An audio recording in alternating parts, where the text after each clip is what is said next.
Paradise està sent el terreny on podem posar en pràctica totes les tècniques que he adquirit aquests últims anys treballant al costat d'en Moreno.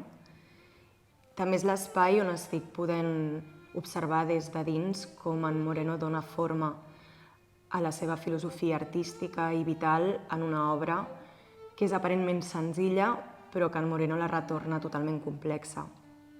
A Paradise jo interpreto el cor, que en Moreno ha ficat molt d'èmfasi en que utilitzem la paraula cor en català perquè d'aquesta manera la nostra interpretació es centri en ser aquesta pulsació constant que dona vida a la illa.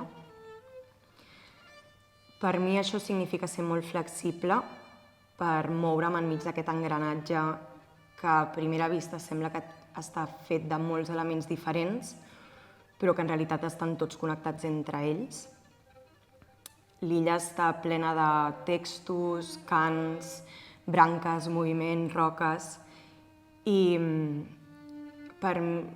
jo com a intèrpret treballo mantenint diferents indicacions a la vegada. Per exemple, en una escena, mentre estic cantant un cant que acompanya i subratlla el dolor innombrable que expressa Filoctetes, a la vegada estic movent roques per transformar l'illa en l'escena que necessita a continuació la peça i a la vegada estic entrant i sortint del cant per dir les paraules que l'escena actual requereix. I tot aquest treball, el que trobo més interessant és com cada petit gest que faig com a personatge és imprescindible, a la vegada que soc conscient com a actriu que formo part d'una cosa que és molt més gran que jo, que és l'obra. A Paradise ens transformem a través de la paraula, la música i la imitació i també en relació als objectes com les branques, els bastons i les roques. Interpretar el cor és com interpretar una ombra molt antiga que no deixa d'intervenir, revelar i destapar. Estar davant d'un cos ferit com Filoctetes i dos cossos dominants com Neptòlem i Odisseu fa que ens preguntem sobre la violència que apareix quan la raó d'estat s'imposa per sobre el desig i la dignitat de l'individu. També ens fa preguntar-nos sobre els límits humans i l'empatia, de què s'apropa i s'allunya un cos per evitar el dolor i sobreviure. Hi ha llocs, hi ha illes, aquests espais emmurallats i aïllats que ens confronten amb nosaltres mateixos, amb les nostres creences, valors i accions. A vegades és difícil mirar-hi.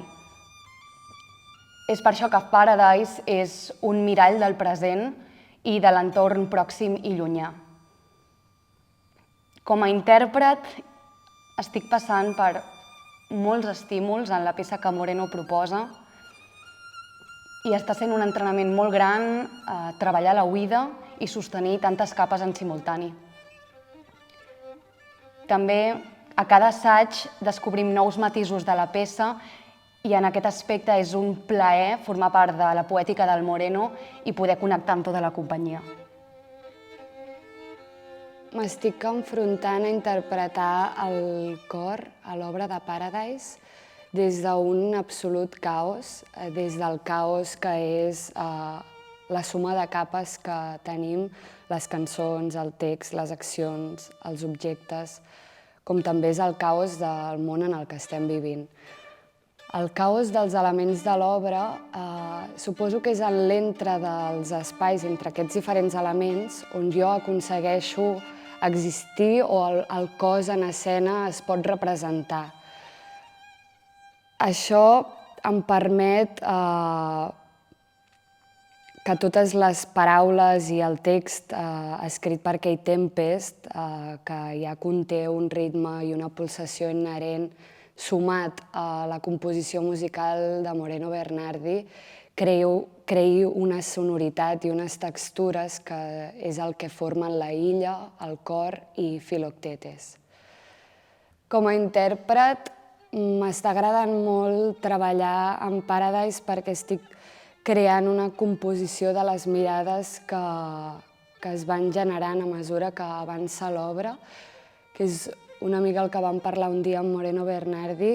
Si ell en Macbeth es fixava en el viatge de les mans, en Paradise s'està fixant en el viatge de la mirada.